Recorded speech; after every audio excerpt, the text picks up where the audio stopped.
Mitchell, I think you're going to start us off by telling us about a game. Have you played this game, or is this a game you've read and you're interested in? Yes, I have played this game so far 2 times on streams. One on James Corp, who has a Twitch channel, and the other one was my own channel at Penny for a Tale. Relics, a Game of Angels, is on Kickstarter right now. It is a wonderful game where you get to play angels. So surprise, surprise. But one of the coolest part about it is you are these fiery, horned, epic angels, straight from kind of like the fiery aspects of some parts of the Bible and some fiction. God is a she, and there's no hell, there is no Lucifer. Basically, humanity was created and angels went down to help, but humanity and angels don't work together well. And so the angels returned to heaven, but some of the ones that decided to stay on earth, they were demons. They wanted more of a role to play in human society. So they are labeled as demons. Later on, a kind of Cold War started brewing between angels and demons, and and everyone kind of has different ways and different relationship with humans and viewpoints on what humanity serves in terms of existence. But when angels and demons go down to earth, all their power is sucked up into these items. My baby's very enthusiastic. That's fine. About the baby, this. everybody knows it's an open secret. Very enthusiastic about this game. But yeah, all your power is sucked up into these relics. So angels and demons can't use them. And so they have this kind of Cold War as they're trying to figure out what exactly their place is on Earth. But then God left. God shut the gates of heaven, and every angel is now stuck on Earth. Yeah. Okay, cray, dude, cray. This sounds just like Cult, because God left, and humans are trying to capture their divinity, and they're fighting the angels and the demons. Yeah, well, humans were never divine. And Relics definitely has a more lighter tone, though it can get pretty dark. But the big thing is how Relics can be used by anyone. So an angel's power, which is now in these objects, can be used by anyone. Be you demon, be a human, be you other angels.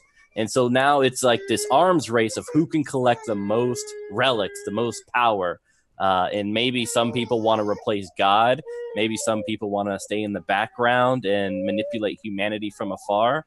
But you play a group of angels who, it's really up to you, because it's a very pretty open game. But generally, you're kind of against the demons and against humans trying to take relics in general. So you're playing good guys, but not always like the chaotic good guys. You could play an angel who thinks humanity is completely wrong and they're sinful and stuff like that, but you definitely don't want relics to fall into demons' hands or in the humans' hands. So it's like a big game of Pokemon Go. In a way, yeah.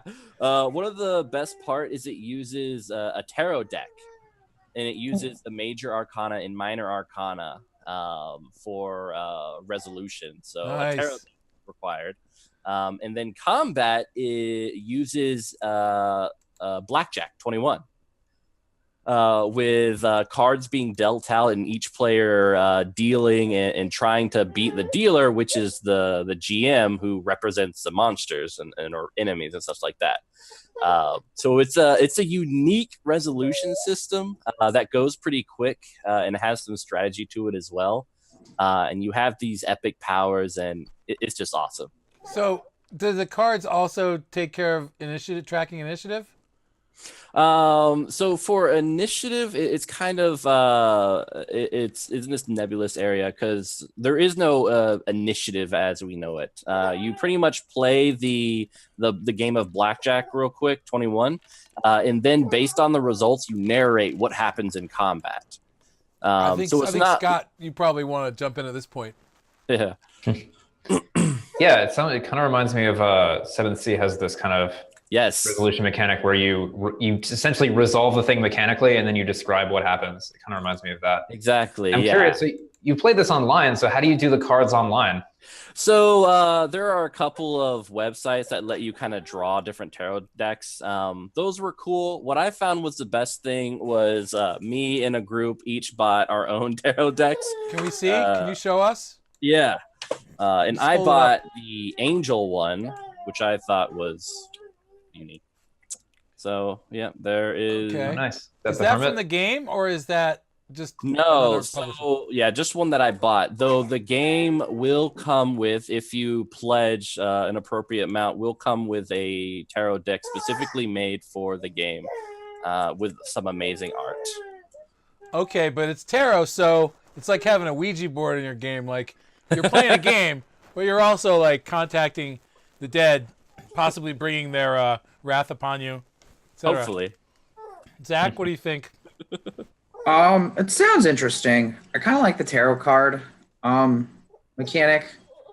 How does, since tarot cards don't have any numbers, how does that really aid in like task resolution? Is there like a big chart that says what each card does, or so there are minor arcana and there are major arcana. Minor arcana generally has a number associated with it, and it also uses the apocalypse engine in a way. And then there's there's dramatic failure to a grudging success to an exceptional success, and it's all based on what type of card you draw. And every angel has a certain style of play that they're accustomed to. And so if you have the suit like pentacles or swords that aligns with it, you have a greater chance of doing something. And the major arcana each are valued at around 10, with 2 cards being special: the devil, which is an auto failure, and the world, which is a full success. And then you also have a major arcana tied to your specific character that lets you unlock miracles and gain new powers and also gain a success in a very cool way.